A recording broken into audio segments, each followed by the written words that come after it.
5e balle de match. C'est celle-là qui compte.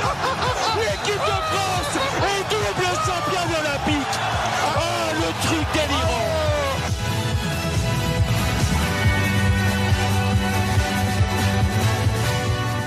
Le Campus Sport Club, tous les mardis soirs, 23h minuit, sur Radio Campus Lille.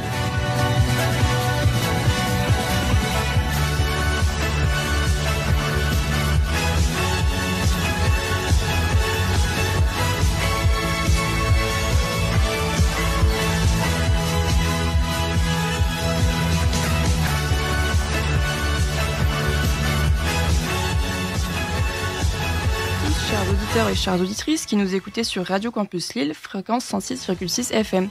Bienvenue dans le Campus Sport Club, saison 4, épisode 15, en ce mardi 21 janvier. Comme vous pouvez le deviner, pas d'Adrien ce soir. Je suis Julia pour animer cette soirée et je suis ravie de vous retrouver puisque nous resterons ensemble jusqu'à minuit. Et je suis accompagnée d'une super équipe de chroniqueurs qui sont très motivés, je me doute. Avec un petit tour de table d'abord, je vais commencer à ma droite dans l'ordre des chroniques avec Noé. Comment vas-tu, Noé ? Ça va très bien. Très en forme pour cette émission. En plus, de l'actu très chaude qui vient de tomber là. Très chaud, puisque vous allez voir, je fais les résultats ce soir. Et les derniers matchs se sont finis il y a 5 minutes. À peine. À ma gauche, nous avons Alexis. Comment vas-tu ? Très bien, et toi ? Bah écoute, ça va. Pour une première ici à l'animation. Ouais, c'est cool, hein. On est là, on est là en ce mardi soir. Bonsoir à toutes et à tous. Ensuite, j'ai en face de moi Augustin qui occupe une double casquette puisqu'il s'occupe aussi de la régie. Salut Augustin. Salut tout le monde, salut chers auditeurs, très content d'être là ce soir, merci de votre présence. Et enfin pour terminer, on a Baptiste qui va nous faire les immanquables. Salut Baptiste. Salut à tous et à toutes, je suis très content d'être là pour ma première de 2025, je suis vraiment super content. Bah, super pour ce retour du côté du Campus Sport Club. Alors pendant une heure, on va aborder, comme je le disais, le sport avec plusieurs chroniques, notamment les news, les résultats ou les immanquables. Mais je n'oublie pas le portrait et on aura un petit débat qui tourne autour de la balle jaune, le tennis. Et pour démarrer l'émission, on va démarrer avec les résultats de Noé. Mais avant ça, un petit jingle. Victoire, défaite ou match nul ? N'attendez plus, tout de suite, les résultats sur le Campus Sport Club. Et comme je le disais, Noé, on attaque avec du chaud, du très chaud, et ça se passe en Ligue des Champions du football. Et oui, effectivement, les matchs viennent tout seulement de se terminer. Alors, on va recommencer par les premiers matchs dans la soirée. Monaco recevait Aston Villa et s'est imposé sur la plus petite des marges, 1-0, avec un but notamment du défenseur ivoirien Wilfried Singo qui a profité d'un corner pour envoyer dans les filets de la tête le ballon repoussé par le portier Emiliano Martinez. Une victoire qui permet aux Monégasques d'être la première équipe française officiellement qualifiée au minimum pour les barrages. Et ce n'est pas encore validé pour Lille qui vient de s'incliner à Anfield contre Liverpool. Mené 1-0 avant d'être réduit à 10, les Lillois avaient égalisé avant d'encaisser un second but dans la foulée. Score final 2-1 pour les Reds qui ont toujours 100% de victoire dans cette Ligue des Champions. Et la palme du match fou de la soirée est adressée à Benfica contre Barcelone avec pas moins de 9 buts. Si, il n'y a pas eu un but encore entre cette émission et la fin du match, avec notamment un triplé pour le grec Vangelis Pavlidis et un doublé chacun pour Robert Lewandowski et Rafinha. Alors pour le scénario, alors que Benfica a dominé pendant la majeure partie de la rencontre, le match est devenu absolument fou dans les derniers instants et le FC Barcelone s'est finalement imposé sur le score de 5-4, avec notamment un dernier but validé, il me semble, par la VAR à 2 minutes de la fin, 90 plus 8, quelque chose comme ça. Concernant les autres résultats, on a eu Atlético Madrid, Bayer Leverkusen qui s'est terminé en 2-1. C'était l'autre choc de cette 7e journée. Plus tôt dans la soirée également, il y avait Atalanta Bergame qui a écrasé Sturm Graz 5-0. Le Club Bruges a fait 0-0 contre la Juventus. L'Étoile Rouge de Belgrade a perdu 3-2 contre le PSV Eindhoven. Bologne a battu le Borussia Dortmund 2-1 et le Slovan Bratislava s'est incliné sur son terrain 3-1 contre le VfB Stuttgart. Et on sort de la Ligue des Champions pour aller du côté de notre bonne vieille Ligue 1 où s'est déroulé ce week-end de la 18e journée. Et vendredi soir, on a pu assister au choc Lille-Nice qui opposait le 5e et le 4e. Et ce sont nos Lillois qui se sont imposés 2-1 grâce à des buts notamment d'Haraldsson et de Diakité. Un succès qui leur a permis de monter sur le podium tandis que les Aiglons ont chuté à la 5e place, juste derrière Monaco. Les Monégasques qui ont réalisé l'exploit de perdre face à la Lanterne Rouge Montpellier, là aussi sur un score de 2-1. Petite question, Montpellier n'avait pas gagné depuis combien de matchs, à votre avis? Longtemps, mais après, après le nombre de matchs, non, mais longtemps. Quelqu'un, Julia? Une dizaine. Je connais le chiffre, donc je vais pas donner la réponse. Vous êtes pas loin, c'est 8 matchs. Et, il fallait remonter au 10 novembre dernier, et à l'époque c'était contre Brest. Et les Héroltais ont donc pu s'appuyer sur un grand Benjamin Lecomte, auteur de 10 interventions décisives, ainsi que sur le doublé de Moussa Altamari. Autre choc samedi entre le RC Lens et le PSG qui s'est soldé sur un score rare et inédit de 2-1. Bon, ça avait pourtant bien commencé pour les Lensois qui avaient ouvert le score en première période, mené par Fabian Ruiz, puis la 86e minute pour les voir prendre l'avantage par l'intermédiaire de Bradley Barcola. Le PSG est toujours invaincu en Ligue 1. Et ce week-end, c'était aussi le derby breton entre Rennes et Brest. Si vous avez bien écouté la chronique, vous pourrez deviner le score du match. 2-1 en faveur de Brest. Le Stade Rennais est toujours en crise, tandis que les Brestois se mettent en confiance avant leur match de Ligue des Champions contre le Shakhtar Donetsk. Et on a eu le droit à plusieurs matchs nuls pour conclure cette 18e journée, avec un 0-0 entre Lyon et Toulouse et 3-1 partout entre Saint-Etienne et Nantes, Reims et Le Havre, Marseille et Strasbourg. Au classement, Paris est toujours leader avec 9 points d'avance sur l'OM. Lille est à 5 points des Marseillais et complète le podium. Montpellier et Le Havre, avec respectivement 12 et 13 points, sont relégables. Saint-Etienne est barragiste avec 17 points. Et on reste encore un peu dans le foot. Et ce week-end, il y avait de belles affiches du côté de la Serie A. La Juventus recevait l'AC Milan et on peut dire qu'ils les ont bien reçus avec une victoire 2-0 sans difficulté. Les Turinois, 5e au classement, sont toujours invaincus, tandis que les Rossoneri, 8e, perdent pour la première fois depuis 8 matchs. L'autre choc italien se tenait à Bergame. L'Atalanta recevait les leaders du Napoli dans un match autrement plus disputé. Score final 3-2 pour les Napolitains, grâce au but de Politano, McTominay et Lukaku. Et on termine ce petit tour d'Europe en Liga. Le Barça a été tenu en échec à Getafe 1-1, tandis que l'Atlético a perdu 1-0 à Leganés. Les Colchoneros, qui ont vu Griezmann manquer le pénalty de l'égalisation, ont perdu l'occasion de prendre la tête du classement.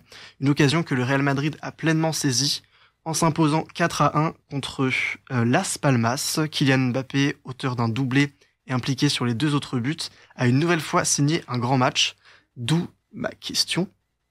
Assiste-t-on au retour du grand Mbappé après une petite période de creux? Je vous pose la question. Moi, je trouve quand même que on a du mieux dans la réaction d'Mbappé depuis quelques matchs. Et même dans la manière de marquer ses buts, je trouve que on retrouve le Kylian Mbappé de l'ère PSG, même pas de la dernière saison, mais avant. Et je trouve que c'est fulgurant, c'est technique, c'est ce qu'on aime d'Mbappé. Donc voilà, à voir, faut pas se précipiter non plus voilà, pour la suite de la saison. À voir s'il continuera, mais pour l'instant, on est sur la bonne voie. J'avais vu une petite stat.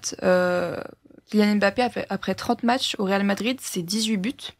Et le record de nombre total de buts plutôt après une première saison au Real Madrid, c'est détenu par Cristiano Ronaldo, qui en a 27. Et comme on est à mi-saison, il lui reste encore autant de matchs pour dépasser au moins et avoir au moins 11 buts supplémentaires et dépasser Ronaldo.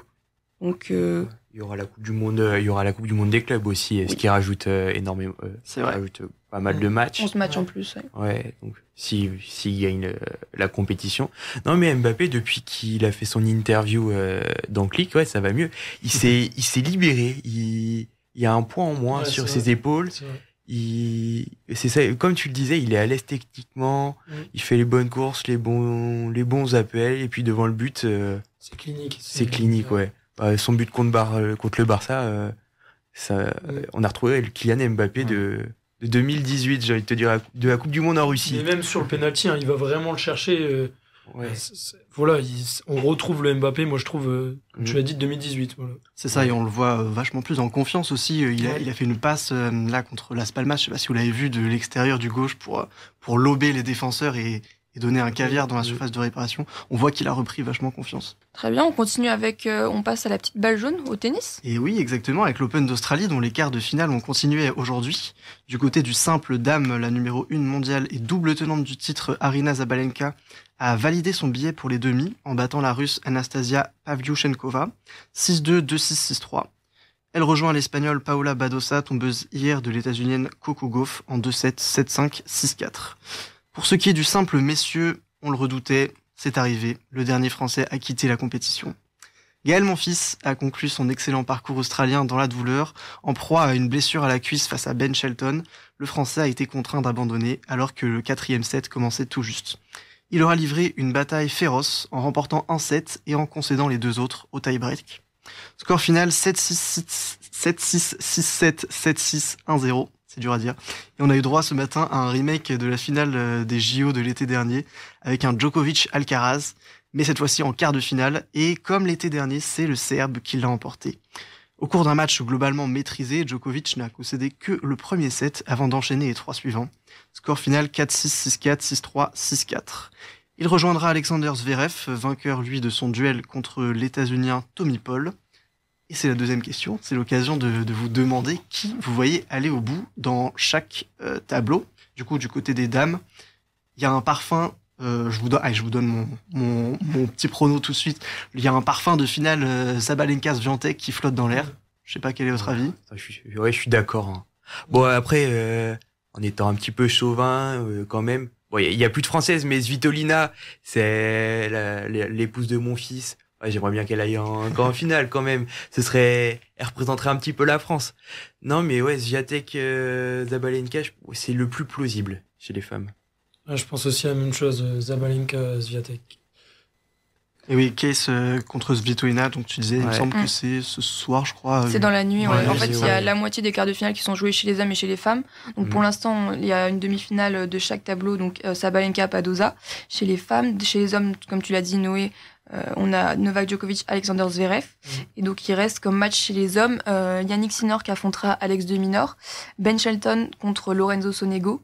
Là, je sais pas ce que vous pensez. Est-ce que vous voyez Sinner aller au bout et défendre son titre, ou une surprise, Ben Shelton par exemple, qui est déjà allé en demi-finale de Grand Chelem, c'était à domicile, mais c'était il y a moins de 2 ans à l'US Open. Bah moi je pense que Shelton il va sortir Sonego déjà dans un premier temps. Ouais. Sonego c'est un petit peu en dessous, et puis quand même Shelton il fait un excellent match face à Gaël Monfils. Il était très régulier sur ses attaques, il a étouffé Monfils quand même. Avec ses services, il sert fort. Mais après quand même Yannick Sinner il est hyper régulier depuis l'année dernière. Il a 2000 points à défendre, donc c'est une source de motivation en plus, je pense. Et sinon, de l'autre côté, Zverev contre Djoko, c'est dur. Parce que Zverev, il est en forme. Hein. Ouais, il va vouloir, il est revanchard aussi, je pense, Zverev. À chaque fois, il a perdu contre les plus gros. Là, je pense que. Et ça va être un test pour Djoko, moi. On va savoir s'il va pouvoir passer la finale et remporter le tournoi. Qui semble s'être blessé ce matin à la jambe. Alors est-ce que c'est une vraie blessure, et il pourrait déclarer forfait comme lors de Roland Garros de l'année dernière, ou c'est pas si sérieux que ça et il peut aller au bout, parce qu'il me semble pas que Zverev ait déjà battu Djoko en Grand Chelem. Dans mes souvenirs, parce qu'il avait fait une interview avant le tournoi où il demandait à Djoko s'il te plaît laisse-moi au moins un grand chelem, laisse-moi en gagner un. Donc voilà, mais sinon chez les femmes, Kiss, Svitolina, Navarro, Swiatek qui a eu un tableau assez ouvert depuis le début, donc intéressant pour la suite. Je pense que on peut enchaîner. Et donc, on va agrandir la balle et filer vers le championnat du monde de handball, où le tour principal a commencé aujourd'hui. Et les Français qui évoluent dans le groupe 2 affrontaient les Hongrois à 21h. Résultat, victoire 37-30, tout en maîtrise, pour conforter la première place du groupe. Cet après-midi, l'Autriche, qui avait été défaite par nos Bleus lors du tour préliminaire, faisait match nul contre la Macédoine du Nord 29-29, tandis que les Néerlandais ont remporté sur le fil leur match face au Qatar 38-37. Et donc voici le classement provisoire. La France est première, suivie des Pays-Bas en deuxième, la Hongrie en troisième, l'Autriche et la Macédoine sont quatrième et cinquième, et le Qatar en dernière position. Et on rappelle qu'il faut être parmi les 2 premiers de chaque groupe pour se qualifier en quart de finale. Rugby maintenant, puisque ce week-end se tenait la 4e et dernière journée de la phase de poule de Champions Cup. Dans la poule A, Bordeaux-Bègles s'est tranquillement qualifié pour les 8e de finale en écrasant les Sharks 66-12, bien aidé par un grand Damien Penaud qui a inscrit pas moins de 6 essais. Dans la même poule, les Toulousains ont pulvérisé Leicester 80-12, obtenant ainsi leur ticket pour la suite de la compétition. Dans la poule B, La Rochelle et Clermont sont également qualifiés pour les huitièmes malgré une défaite pour le Stade Rochelais face à Trévise 25-32.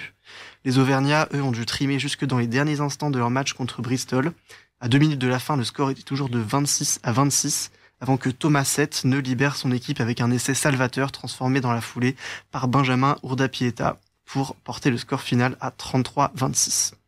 Dans la poule C, malheureusement, un seul club français est parvenu à se qualifier, et c'est Castres qui parvient à décrocher son ticket. Les Castrais rendent une excellente partition face aux Saracens sur leur terrain en plus, en s'imposant 32-24. C'est du côté du Stade français que ça pêche, puisque les Parisiens se sont largement inclinés contre les Blue Bulls, 48-7. Avec seulement 5 points en 4 matchs, les Franciliens n'ont jamais réussi à trouver leur rythme dans la compétition, malgré pourtant une victoire probante contre les leaders Northampton. Même scénario dans la 4e et dernière poule, Toulon, pourtant défait par les Sharks de Sale 33-7, se sont qualifiés pour la suite, s'offrant même la première place du groupe. À l'inverse, le Racing échoue aux portes des 8e après avoir gagné son match face aux Stormers 31-22. Les Franciliens pourront se consoler avec une 5e place, synonyme de reversement en Challenge Cup, où ils retrouveront Perpignan en 8e de finale. Et on termine ces résultats avec de la MMA. Dans la nuit de samedi à dimanche se tenait l'UFC 311. En finale des poids légers, l'affiche prévue entre Islam Makhachev et Arman Tsarukyan n'a pas eu lieu en raison d'un forfait de dernière minute de l'Arménien. Makhachev a finalement affronté le Brésilien Renato Moicano, dans un combat qui n'aura pas duré longtemps puisque le champion russe des légers a battu son adversaire après une rapide soumission. Si le Brésilien a fait illusion pendant quelques minutes, Makhachev ne lui a laissé quasiment aucune chance et conserve ainsi sa ceinture. Et c'est terminé pour les résultats. Merci beaucoup Noé pour ces résultats. C'était sportif, mais... C'était sportif. Tu en es bien sorti. Pour un soir de Ligue des Champions, le débit était fou. Bravo, comme un chef. Et bah, très bien, voici donc notre première pause musicale. Alors je me suis un peu creusé les méninges, je vous l'avoue. Je me suis dit 15e émission, chiffre 15, 15, j'ai pas trouvé. Et je me suis dit qu'on était le 21 janvier. Et il se trouve que le 21 janvier, ça marque la sortie de l'album le plus vendu de la décennie 2010. Je sais pas si y a quelqu'un autour de la table qui a une idée par hasard. J'ai une vibe d'Adèle un peu. Non. Ah, bah, il a spoilé aussi.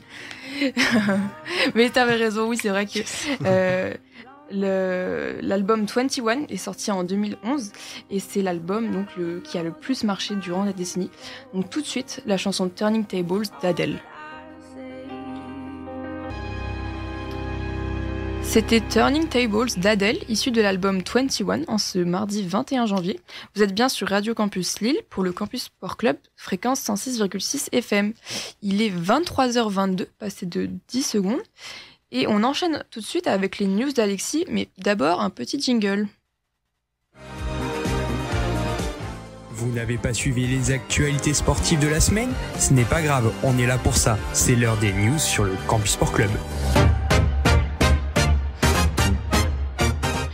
Et Alexis, on commence avec du tennis encore, et avec une fin de collaboration entre le numéro 1 français et son entraîneur. Et oui, comme tu l'as dit, Hugo Humbert, actuel 14e mondial et numéro 1 français, a annoncé sur les réseaux sociaux s'être séparé de son entraîneur Jérémy Chardy. Leur collaboration, elle avait commencé en juillet 2022, après que le Messin soit redescendu au-delà de la 100e place mondiale. Hugo Humbert sous Jérémy Chardy, c'est une finale de Master 1000 à Paris, une victoire à Dubaï et une finale à Tokyo en ATP 500 et 2 titres à Metz et à Marseille en ATP 250. Bon, on oublie les 2 challengers sur terre battue en 2023, mais du coup voilà. Hugo Humbert, il va devoir se retrouver un nouveau coach et en décembre dernier, c'est Fabrice Martin, ancien joueur professionnel en simple et en double, qui est entré dans le clan d'Humbert en tant que 2e entraîneur. Et du coup, je me tourne vers vous. Qui serait l'entraîneur idéal pour Hugo Humbert pour qu'il arrive enfin à intégrer le top 10 ? C'est vrai que le top 10, ça pourrait être c'est un des objectifs, je pense, d'Hugo Humbert, et surtout passer le cap des 8e de finale de Grand Chelem. Alors, je réitère la question d'Alexis. Selon vous, qui pourrait représenter ce fameux entraîneur ? Alors là, comme ça, c'est compliqué. Je vois pas vraiment. Et qui dispose un peu sur le Bah, marché. il y a justement autre actu chaude là annoncée aujourd'hui, ouais. C'est Goran Ivanisevic, l'ancien entraîneur de Djoko et du coup d'Elena Rybakina qui se sont séparés. Bon, après, est-ce que ça conviendrait au style de jeu de Hugo Humbert? Bah, je pense pas trop. Après, Ivanisevic quand même, c'est un bon coach. Il a amené Djoko à plusieurs victoires en Grand Chelem. C'est Djoko, donc Djoko il gagne partout. Mais moi je trouve que la collaboration entre Fabrice Martin et Hugo Humbert elle peut être très intéressante puisque Fabrice Martin il a été 18e au classement ATP en double et donc et le point où Hugo Humbert doit améliorer son jeu c'est la volée et Fabrice Martin, peut-être, qui peut lui apporter cette petite clé. Ou sinon, toi, Julia, tu voyais Gilles Simon, non? J'avais un petit espoir. Alors, Gilles Simon, il entraîne actuellement, enfin, il est dans le clan. C'est pas l'entraîneur principal de Dani Medvedev, qui est top 5 mondial, je crois. Il va redescendre là. Mais ouais, il top est sorti 5. assez vite du tableau d'Open d'Australie. Il devait être dans les 8 premières têtes de série. Et je l'imaginais bien, un Français qui entraîne un Français, ça paraît basique comme ça, mais c'est vrai que en tant qu'entraîneur, il vient tout juste de prendre sa retraite il y a même pas 2 ans, donc je l'imaginais bien. Après, à voir si Fabrice Martin, déjà, ça peut convenir parce que ça a beaucoup surpris cette annonce. Bah, Hugo Humbert aussi, il a besoin de connaître ses entraîneurs, que ce soit ses amis, que ça a été très difficile pour lui sur le plan mental, donc bon, on va voir dans les prochaines semaines, on va suivre ça avec attention. Et du coup, voilà, c'est pour Hugo Humbert. Bon, on reste dans le monde de la petite balle jaune et on va partir du côté de Melbourne, en Australie, et on va s'intéresser à la journée d'hier d'Iga Swiatek. Le moindre que l'on puisse dire, c'est que ça a été une très très bonne journée. Bon, elle a gagné son 8e de finale, mais elle a surtout appris qu'elle ne serait plus inquiétée par l'Agence mondiale de l'antidopage. Alors, cette dernière avait annoncé ne pas faire appel de la sanction d'un mois de l'ancien numéro 1 mondial. Je vous rappelle vite fait les faits. En août dernier, Iga Swiatek, elle avait été contrôlée positive à la trimarizidine, c'est une substance pour le cœur qui est interdite par l'ATP, par la WTA, Mais pourquoi la EMA ne fait pas appel de la suspension de Swiatek? Parce que les autorités, elles ont estimé que la contamination médicamenteuse, elle était plausible. Parce qu'Iga Swiatek, elle a parfois du mal à s'endormir à cause du décalage horaire, et pour ça, elle prend de la mélatonine disponible en vente libre. Bon. On a trouvé des traces d'une substance interdite, mais la gestion des cas de dopage, elle n'est pas appréciée par certains joueurs et qui n'ont appris le contrôle positif de Swiatek uniquement 3 mois après le contrôle en lui-même. Bon, c'est une histoire que la Polonaise va pouvoir oublier, elle qui jouera dans la nuit son quart de finale à Melbourne. Bon, à présent, parlons football. Vendredi, Neymar a donné une interview avec Romario, ancien footballeur, qui dispose maintenant de sa propre émission au Brésil. Durant cette émission, le Brésilien est revenu sur son passage au PSG et sa relation avec Kylian Mbappé. Selon le joueur d'Al Hilal, sa relation avec le Français était très positive jusqu'à l'arrivée de Lionel Messi en 2021. C'est à ce moment où Mbappé serait devenu jaloux du fait que le Brésilien passerait plus de temps avec Lionel Messi. Bon, est-ce que c'est la vérité ou une occasion de faire parler lui? Une chose est sûre, c'est que depuis son départ du PSG l'année dernière, Neymar multiplie les déclarations négatives à l'encontre du numéro 10 français. Par exemple, en février dernier, il avait liké un post Instagram qui affirmait que l'ego de Mbappé gâchait l'ambiance du vestiaire.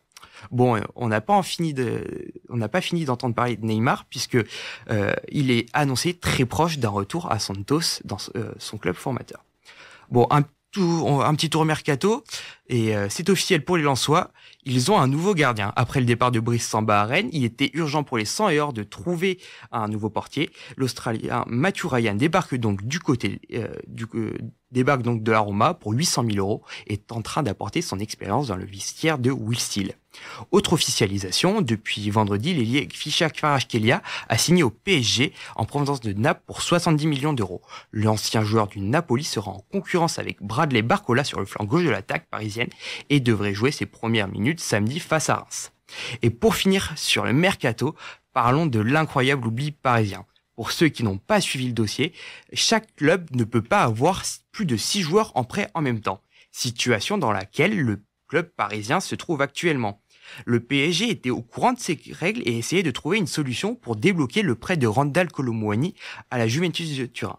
Mais la situation n'a pas abouti. La solution pourrait se trouver du côté de Cherendour, qui est actuellement en prêt à Beşiktaş et qui pourrait signer dans un club italien pour un transfert permanent. Donc, situation à suivre pour notre attaquant français. Bon, on change complètement de sport et on va parler de la MMA. Benoît Saint-Denis, actuel 12e au classement de l'UFC dans la catégorie des poids légers, est entraîné par un nouveau coach pour tenter de remonter la pente. Après une année 2024 très compliquée avec ses défaites contre Dustin Poirier et Renato Moicano, le God of War commence une nouvelle ère avec le français Nicolas Haute comme entraîneur principal. Toutefois, on n'est pas encore prêt de revoir le God of War dans la cage, car son nouveau coach souhaite d'abord avoir du temps pour travailler avec son nouveau poulain. Intéressons-nous à présent au monde de l'Ovalie. Fabien Galtier, le sélectionneur du 15 de France, a annoncé mercredi dernier les 42 joueurs retenus pour le tournoi des 6 nations. Les éléments majeurs du 15 de Fabien Galtier ont été rappelés, parmi eux le capitaine et demi-mêlée de français Antoine Dupont, l'ailier bordelais Damien Penaud ou encore le buteur toulousain Thomas Ramos. Mais face aux blessures de certains de ces cadres comme Gaël Ficou ou Charles Olivon, le sélectionneur français a réservé quelques petites surprises comme la sélection du jeune centre de Dax en Pro D2, Noah Néné. Toutefois, cette liste fait beaucoup parler du fait du retour en sélection du Palois Hugo Oradou et du Rochelais Oscar Jegou. Pour rappel, lors de la tournée en Amérique du Sud en juillet dernier, les deux rugbymen avaient été accusés de viol avec violence en réunion par une Argentine de 39 ans. Après avoir passé quelques semaines en prison et en résidence surveillée, ils avaient pu rentrer en France début septembre et la justice argentine avait déclaré un non-lieu en décembre. Toutefois, l'affaire n'est toujours pas finie en Argentine puisque l'avocate de la plaignante a fait appel du non-lieu. Une nouvelle audience est prévue à Mendoza le 10 février et peut-être qu'une nouvelle instruction sera ouverte à l'issue de l'audience. Donc je me tourne vers vous en plateau. Est-ce qu'il est normal pour vous que Oradou et Jegou soient rappelés en équipe de France ? Sujet très épineux. Ouais, c'est un sujet assez très polémique. épineux, compliqué, pour que ça soit pour l'équipe de France ou pour même les deux joueurs eux-mêmes.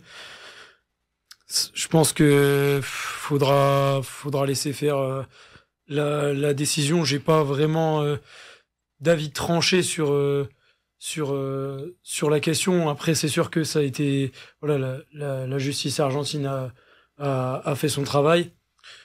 Voilà, après faut voir sur le terrain ensuite. Sachant que ça s'est fait en deux temps. D'abord, c'est les clubs qui ont décidé de réintégrer Hugo Oradou et Oscar Jegou, donc à savoir la section paloise et La Rochelle. On peut parler aussi de leur état de forme qui, on peut l'accorder assez bon depuis ce début de saison aux deux joueurs, et les blessures de Charles Olivon en troisième ligne, c'est un peu du poste pour poste avec Oscar Jegou. Donc pour le coup, c'est pas, vu l'état de forme, c'est pas étonnant si on reste strictement sur le sportif. Ouais. Si on parle de l'extra sportif, Oscar Jegou, c'est pas la première fois qu'il a des soucis extra sportifs. Il avait été contrôlé à la cocaïne il y a quelques mois et il avait été mis à pied par son club à ce moment-là. Donc c'est pas la première fois qu'on entend parler d'eux, et pas dans le mauvais sens. Donc je sais pas si Noé ou Augustin, vous avez un avis sur cette question. Ouais, enfin en vrai c'est pas évident ce genre de situation. Après moi je fais peut-être un parallèle avec le foot, l'affaire Benzema. Enfin, c'est pas évidemment. Enfin, ça a un certain lien puisque Deschamps avait fait le choix de pas appeler Benzema pendant un certain moment. La justice faisait son travail, avait fait son travail, et pourtant Deschamps avait décidé tout de même de ne pas le convoquer. Donc c'est vraiment comme tu dis Baptiste, c'est vraiment des situations assez compliquées. Est-ce qu'on est légitime de dire si il peut réintégrer l'équipe de France? C'est assez compliqué, même si en vrai, pour moi, le club et l'équipe de France, c'est différent quand même. Et je pense tout de même que l'équipe de France, on doit rester sur un certain cadre et pas forcément forcer et pas forcément les appeler. Pour toi, l'équipe de France, c'est le Graal, c'est... Ouais, c'est ça, c'est le Graal. Et au pire, s'ils ont pas l'équipe de France, c'est pas non plus dramatique. Ils vont pas louper leur carrière à cause de ça non plus. Ils vont pas. Enfin, je parle financièrement surtout. Enfin, ça va. Ils vont réussir, quoi. Ils vont s'en sortir. Ouais. Je vais finir ce débat avec la déclat de Fabien Galtier ce matin qui disait « Nous assumons complètement. Je comprends et j'entends la polémique que cela peut susciter, mais nous assumons nos décisions. » Ce qu'a affirmé le sélectionneur ce matin. Donc, à voir si les deux joueurs seront titulaires, ou au moins sélectionnés, ou sur le banc durant ce tournoi. On enchaîne du coup, Alexis. Enfin, on termine avec du biathlon. Et ouais, grande stupéfaction dans le monde du biathlon, l'ogre norvégien Johannes Bø a annoncé sa retraite à la fin de la saison 2025. Après un début de semaine compliqué à Ruhpolding en Allemagne, avec une 85e place sur l'individuel et une 4e place sur le relais masculin, le Norvégien de 31 ans est venu annoncer sa retraite devant la presse samedi midi. Très ému, l'actuel leader de la Coupe du Monde a expliqué sa décision du fait de la pression du sport du haut niveau, mais aussi par son envie de donner plus de temps à sa famille. Cette décision, elle a ébranlé tout le monde du biathlon, car avant le début de la saison, le Norvégien avait déclaré vouloir prendre sa retraite après les JO d'hiver de Milan-Cortina l'année prochaine. Les réactions, elles se sont enchaînées. Et moi, j'ai envie de vous citer celle de son meilleur adversaire, Martin Fourcade, qui a arrêté sa carrière à peu près au même âge et aussi à peu près pour les mêmes raisons. Et donc, il dit, c'est une décision courageuse qui l'honore et qui doit l'apaiser. Donc on voit ici toute la difficulté du haut niveau et le fait d'être éloigné de sa famille une très très grande partie de l'année. Mais ce n'est pas encore la fin pour Johannes. Sa tournée d'adieu, elle a déjà débuté ce dimanche avec une 3e place sur la Mastart de Ruhpolding. Il va ensuite disputer ses derniers championnats du monde en Suisse à Lenzerheide dans 3 semaines et il finira en triomphe chez lui à Oslo le dimanche 23 mars 2025. Durant ses 12 saisons sur le circuit, Johannes Bø s'est construit l'un des plus beaux palmarès de l'histoire de la discipline. C'est le 3e biathlète le plus titré en Coupe du Monde en termes de gros globes de cristal. Il en a 5, Björn Dahlön il en a 6 et Martin Fourcade 7. Il compte aussi le 2e plus grand nombre de victoires sur la Coupe du Monde. Il en a 88 aujourd'hui, le 21 janvier, contre 95 pour Björn Dahlön, et il se trouve à la 3e place en termes de nombre de titres dans les championnats du monde. Il compte 10 victoires sur les championnats du monde, et Björn Dahlön et Martin Fourcade en ont 11. Johannes Bø, il peut donc aller chercher encore 2 records avant la fin de sa carrière, et un gros globe de cristal. Et cette fin de saison, dans le monde du biathlon, s'annonce particulièrement passionnante. Merci beaucoup Alexis pour cette chronique des news. On sera amené à reparler biathlon un peu plus tard dans l'émission parce que on a un superbe portrait qui a été concocté par Augustin et aussi au moment des immanquables de Baptiste. Mais place au débat. Donc après les votes de la rédaction à cette table, le thème qui a été retenu, encore une fois, c'est le tennis, mais j'ai envie de vous dire... C'est le premier grand chelem de l'année. Alors, on va échanger sur la performance des Français et des Françaises lors de cet Open d'Australie. Peut-être d'abord s'attarder sur celle des femmes. C'est un peu pour évacuer, on va dire. On n'a pas, je pense, énormément de choses à retenir. Pour faire un petit bilan, il y avait 4 Françaises dans le tableau principal. Il me semble qu'il y en avait 3 directement qualifiées et une qui est sortie des qualifications. Il me semble que c'était Léolia Jean-Jean. Ouais.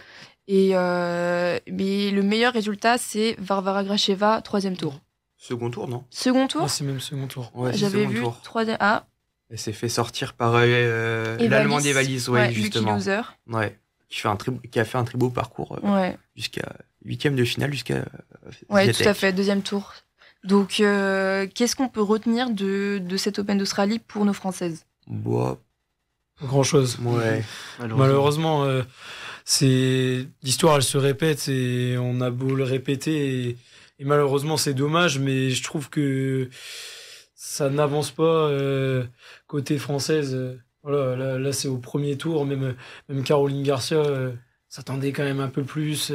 Après, on lui en demande beaucoup, je peux comprendre. Là, c'était sa reprise, je crois, en plus. Donc, mais... Garcia qui a affronté Osaka, quand même, quadruple vainqueur. Ouais, c'est sûr, mais... Elle avait eu le même tirage l'année précédente. Ouais. Et Osaka était sur une finale à Auckland en WTA 250. Non, Garcia, elle revenait, elle a fait une très très grosse pause justement à cause de son mental. Elle se sentait pas très bien psychologiquement. Donc faut pas trop lui en demander. J'ai hâte de voir sa saison, le reste de sa saison. Et puis les autres Françaises, en fait, j'ai l'impression qu'on peut pas avoir qu'on peut pas être content à chaque fois.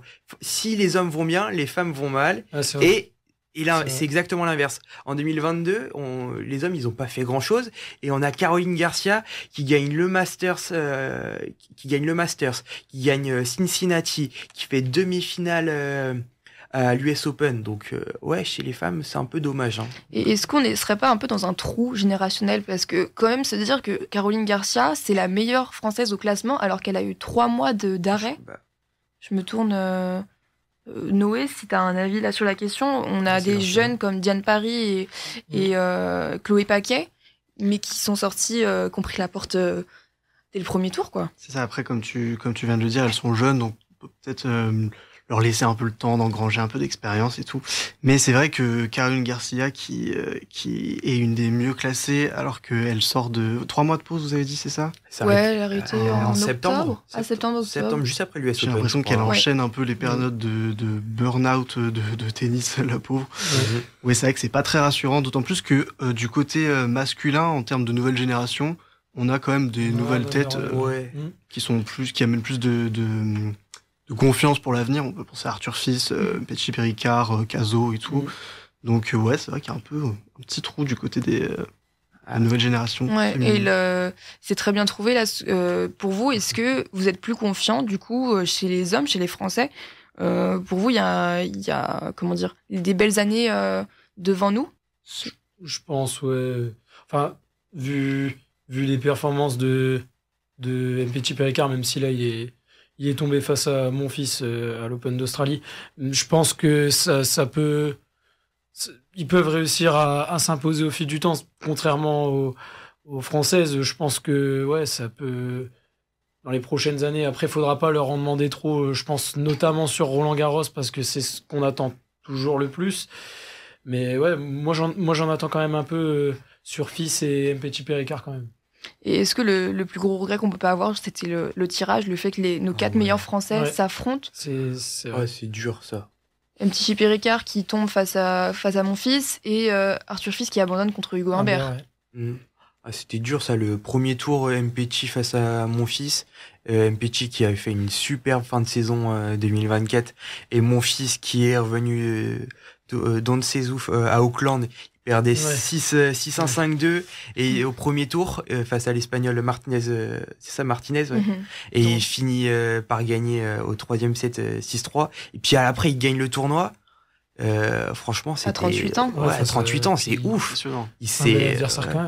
Il a fait une très très grosse préparation, il s'est quasiment pas arrêté et là il est affûté. Bon, malheureusement, il s'est un petit peu blessé face à Bell Shelton, mais on lui en voudra pas puisque il a fait un super Open d'Australie. Après, on peut aussi parler d'Hugo Humbert qui perd en 4-7 face à Zverev. Bah, je suis un peu surpris, je suis un peu déçu, mais aussi je m'y attendais quoi. Déçu parce que Humbert, s'il veut jouer vraiment à fond, il peut le faire. À Paris, sur la dernière à Bercy, il va jusqu'en finale en sortant Carlos Alcaraz, pardon. Et là, il fait c'est un euphémisme, mais il fait juste un très bon set, quoi. Face à Zverev, il arrive il break dans le 3e, il me semble, hein, où il y a des occasions de breaker dans le 3e. Il les convertit pas. Et c'est ça. Il lui manque cette régularité qui le ferait progresser et intégrer le top 10. Et des petits mots sur d'autres Français. On avait Arthur Cazot qui défendait un 8e de finale l'année dernière, qui est tombé au 2e tour contre Fernley.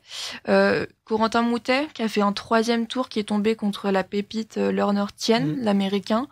Et Benjamin Bonzi aussi qui est tombé face à Jiri Leeka. Ouais. Est-ce que ça peut annoncer des bonnes choses selon vous, ces résultats-là?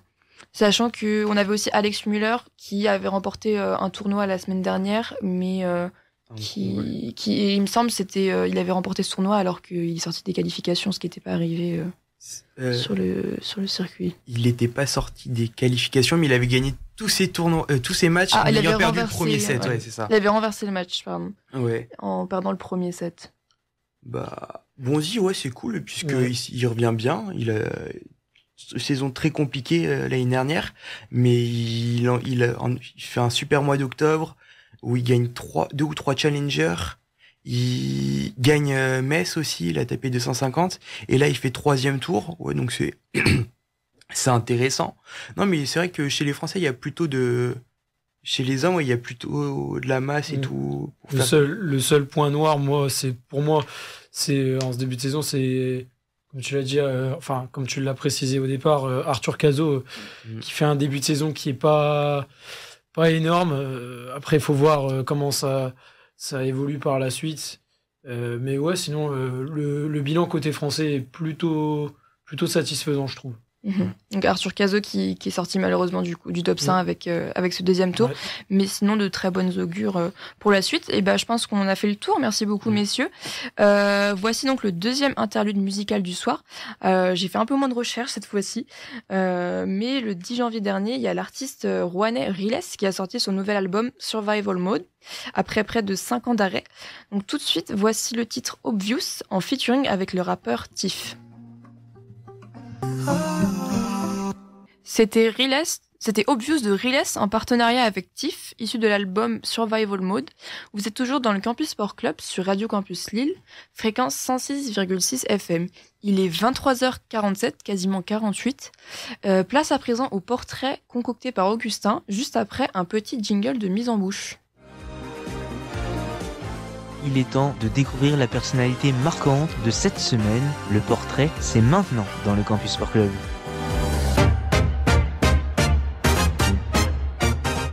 Comme je le disais, Augustin, ce soir, tu vas nous présenter une jeune athlète qui fait de plus en plus parler d'elle au sein de l'équipe de France de biathlon. Au vu de ses récentes performances, de qui s'agit-il ? Eh bien, il s'agit de Jeanne Richard, une athlète prometteuse qui vient tout juste de décrocher son premier podium individuel en Coupe du Monde ce week-end à Ruhpolding, lors de la Mass Start. À 22 ans, c'est une étape majeure dans sa carrière. Elle était déjà passée près de l'exploit, terminant 2 fois 4e cette saison. Mais cette fois, grâce à un tir couché presque parfait, elle n'a manqué qu'une seule balle depuis le début de la saison, il faut le savoir, et une combativité exceptionnelle sur ses skis. Elle a tenu tête à Dorothea Weyer pour s'offrir cette belle 3e place. Jeanne Richard, c'est avant tout une spécialiste du tir, un domaine qu'elle affectionne. Ses statistiques cette saison sont impressionnantes. 98% de réussite au tir couché et 86% au debout. Dimanche dernier, elle a réalisé un sans faute avec un 20 sur 20 à la carabine, une véritable masterclass, donc juste avant les championnats du monde. Revenons maintenant sur son parcours. Née à Thonon-les-Bains en Haute-Savoie, Jeanne Richard a grandi dans un univers tourné vers la montagne, son père étant lui-même moniteur de ski. Enfant, elle touche à tous les sports, judo, natation, danse et bien sûr les sports de glisse comme le ski alpin et le patinage. Et c'est en 2017 qu'elle se lance pleinement dans le biathlon, appréciant particulièrement le ski de fond. Très vite, la jeune Richard se fait un nom, triple championne de France U21 en 2019, médaillée d'argent et d'or au JO de la jeunesse en 2020 et double championne du monde jeune en 2021. En 2023, lors des championnats du monde junior, elle frappe fort avec 5 médailles d'argent dans la même compétition. Bref, une ascension fulgurante. D'ailleurs, saviez-vous que Jeanne Richard exerce une activité professionnelle en complément du biathlon avec un petit lien, je vous donne un indice avec le tir, laquelle d'après vous autour de la table ? Pour donner une petite piste, il y a pas mal de sportifs de haut niveau qui exercent cette profession en parallèle du sport de haut niveau. Je sais qu'il y a beaucoup de biathlètes qui appartiennent à la gendarmerie ou à la police ou à la douane, donc ouais, je dirais un peu ça, dans cette zone-là. Et ouais, c'est ça, pendant l'intersaison, elle est policière. Et cela grâce à une convention avec l'Agence nationale du sport et la Fédération française de ski qui permet aux sportifs de haut niveau d'avoir un soutien financier et de préparer les perspectives sur l'après-carrière sportive. Il faut noter aussi son engagement en faveur de l'environnement. Depuis 2022, elle fait partie de la team athlète ATMB, un collectif de sportifs haut-savoyards qui s'engagent pour la préservation de la nature. En faisant partie d'une équipe qui véhicule des valeurs modernes et communes aux miennes, j'ai l'impression de pratiquer un sport plus éthique, explique-t-elle. La saison dernière, elle débute au haut niveau en Ibu Cup, où elle remporte une victoire dès sa première course. Ses performances lui ouvrent les portes de la Coupe du Monde en janvier 2024. Elle y met à profit toutes ses qualités. Elle contribue ainsi à la victoire française en relais et remporte sa première victoire au haut niveau à Ruhpolding. Pendant l'intersaison 2024, Richard intègre le groupe A de l'équipe de France, un signe de confiance accordé aux jeunes par les entraîneurs. Jeanne Richard est aujourd'hui l'une des grandes promesses du biathlon français. Elle le prouve de plus en plus grâce à sa belle régularité de début de saison. Cette saison, elle a terminé en effet dans le top 15 pratiquement à chaque course. Elle signe ses meilleurs résultats en Coupe du Monde, terminant au pied du podium, notamment en décembre dernier au Grand Bornand à domicile, où elle s'est fait surprendre dans les derniers instants par la Slovaque Paulina Batowska-Fiaklova. Bref, de l'expérience qui façonne, puisqu'elle a pris une belle revanche, disait la biathlète des Jets le week-end dernier, qui a su tout donner dans les derniers instants. Aujourd'hui, elle occupe la 5e place au classement général de la Coupe du Monde. Elle est porteuse du dossard bleu, celui de la meilleure jeune de la compétition. Elle se bat d'ailleurs avec Océane Michelon, autre Française qui a fait ses débuts en équipe de France également la saison dernière, pour l'obtention de ce dossard. Bref, avec son talent, son travail acharné et sa détermination, Jeanne Richard représente l'avenir du biathlon français. Elle ne cache pas sa volonté de vivre les Jeux Olympiques de Milan-Cortina. Tout porte en tout cas à croire qu'elle sera présente au rendez-vous, au vu de ses récentes performances, et qui sait, peut-être une médaille olympique. Merci beaucoup Augustin pour ce portrait, Jeanne Richard, que 22 ans. On lui souhaite le meilleur en tout cas. Et merci de nous avoir appris donc plus sur cette biathlète. On arrive doucement vers la fin de cette émission, mais avant cela, on va terminer avec les immanquables de Baptiste. Bien sûr, on a d'abord un petit jingle. Le programme sportif est particulièrement riche en cette fin de semaine. Et pour ne rien louper, voici les immanquables dans le Campus Sport Club. Et Baptiste, on a commencé avec du football et on va finir avec du football. Ouais, on commence avec la suite donc de la 7e journée de Ligue des Champions. Donc demain, le choc de cette journée sera la rencontre entre le Paris Saint-Germain et Manchester City. Le Paris Saint-Germain tentera de suivre la trace de Lille et Monaco. Les Parisiens devront impérativement s'imposer pour continuer à espérer en Ligue des Champions. Brest tentera de son côté de chipper une place dans le top 8 en affrontant le Dynamo Zagreb à l'extérieur, donc à 18h45 sur Canal+ Foot. Dans les grosses affiches, donc le Bayern se déplacera à Feyenoord à 21h, tandis que le Real Madrid d'Ancelotti recevra le RB Salzbourg. Du côté de la Ligue Europa, donc nos deux clubs français, Nice et Lyon, joueront de leur côté jeudi en Europa League. Et attention, j'y tiens, il ne faudra pas manquer le dernier club nordiste encore en lice en Coupe de France. Dunkerque se rendra à Haguenau, pensionnaire de National 2, avec l'objectif de décrocher une place en 8e de finale. Le coup d'envoi sera donné mercredi à 17h et c'est à suivre sur Eurosport. Donc on va revenir sur de la petite balle jaune. Le point fort de cette semaine sportive donc sera la demi-finale de l'Open d'Australie, donc après les quarts de finale cette nuit, programmée le jeudi 23 pour les femmes et le vendredi 24 pour les hommes, avec une finale prévue le samedi pour les femmes et le dimanche 26 pour les hommes. Donc tout ça c'est à suivre sur Eurosport. Vous pourrez bien sûr organiser toute votre journée puisque en soirée se tiendra la double confrontation entre les Spurs de Victor Wembanyama et les Pacers en NBA. Donc la rencontre sera à suivre soit sur Canal+, ou soit sur beIN Sport. Exceptionnellement, la rencontre aura lieu non pas aux États-Unis, mais directement à Paris et plus précisément à la Défense Arena. Le match donc sera à suivre à 20h heure française. Donc les clubs français aussi en basket seront à surveiller en Euroleague avec Paris et Monaco qui affronteront respectivement le Partizan Belgrade jeudi et le Virtus Bologna vendredi. Enfin, Lyon affrontera Barcelone. Et ensuite, donc on continue du côté du handball, donc avec les mondiaux, avec quelques affiches intéressantes. Donc demain à 18h, on aura Suède, Portugal et Norvège-Espagne à 20h30.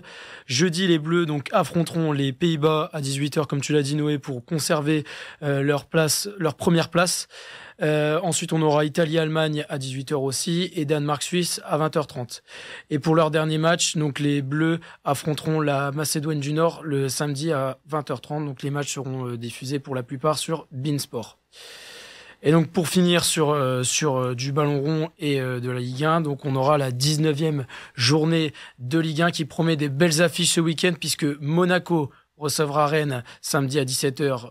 Ce sera à suivre sur beIN Sport. Et pour les autres rencontres, on aura Nice qui se déplacera dimanche à 20h45 au Vélodrome. Du côté de nos clubs nordistes, Strasbourg affrontera Lille samedi à 19h. Et Lens recevra Angers dimanche à 17h15. Toutes ces rencontres seront à suivre sur DAZN. Autour de la table, je voulais vous poser une question.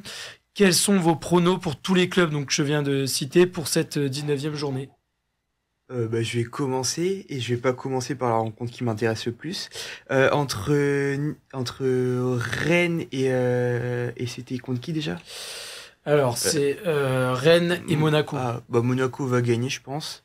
Après Nice, Marseille, je verrais bien les Niçois gagner à domicile ou au moins match nul. Strasbourg-Lille, une victoire des Lillois et puis après Lens-Angers, en étant réaliste, une victoire des Lensois, mais j'espère quand même un match nul ou une victoire d'Angers, puisque Angers est en pleine bourse et sur les 4 matchs de 2025 d'Angers, c'est 4 victoires. Ça, c'est la petite info que je vous sors. Voilà. Et toi, Augustin, qu'est-ce que tes pronostics pour cette journée de Ligue 1 Tu peux répéter les matchs. Alors, on a Monaco qui reçoit Rennes. Monaco-Rennes, moi je vois bien les Rennais aller faire un petit comeback. On sait jamais dans leur mood, mais bon, pourquoi pas. Marseille-Nice. Marseille malheureusement. On a Strasbourg-Lille. Lille. Ouais, je suis d'accord avec Alexis. Lille dans sa lancée, même s'ils viennent de perdre, mais ils sont tout de même assez chauds en ce moment. Et le dernier donc Lens-Angers. Allez, Angers. Oh là là, Angers. Oh là là, c'est beau ça. Et très bien, on prend ce petit pronostic. On enchaîne avec du rugby, Baptiste ? Ouais. Ce week-end marquera donc une nouvelle journée de top 14 avec en point d'orgue le choc entre Toulon et La Rochelle, donc qui se déroulera dimanche à 17h. Les deux équipes sont respectivement 3e et 6e du classement. Samedi, le leader Bordeaux-Bègles accueillera le Loup, donc à 21h15, tandis que Toulon sera opposé à Montpellier. Enfin, donc pour ceux qui aiment se lever tôt ou se coucher tard, la saison de cyclisme a débuté en début de semaine avec le Tour Down Under 2025 en Australie et elle continuera en fin de semaine. Donc Dylan Van Baarle, Jay Vine et Oscar Onley seront de la partie. Du côté français, on retrouve le sprinter de la Cofidis, Brian Cocard, ou encore le champion de France, Paul Lapera. Donc tout ça, ça sera à suivre sur l'équipe à partir de 1h30 à chaque fois ou Eurosport. Et enfin, donc du jeudi au dimanche se déroulera aussi la 6e étape de la Coupe du Monde de biathlon à Antols en Italie. Donc voilà, on commencera par du sprint femme, ensuite sprint homme le vendredi, poursuite femme le samedi, le relais homme le samedi aussi, et le dimanche relais femme et poursuite homme. Merci beaucoup Baptiste pour ces immanquables. C'est déjà l'heure de nous quitter. Je remercie chaleureusement Augustin à la régie sans qui cette émission n'aurait pas pu être possible. Ce fut un plaisir d'animer. On vous laisse avec les programmes de la nuit. La semaine prochaine, Adrien promis reviendra avec toute l'équipe. Même jour mais pas même heure, dès 22h et jusqu'à minuit à l'occasion d'une rétro de 2 heures sur l'année 2024. En attendant, je vous dis portez-vous bien. Ciao tout le monde.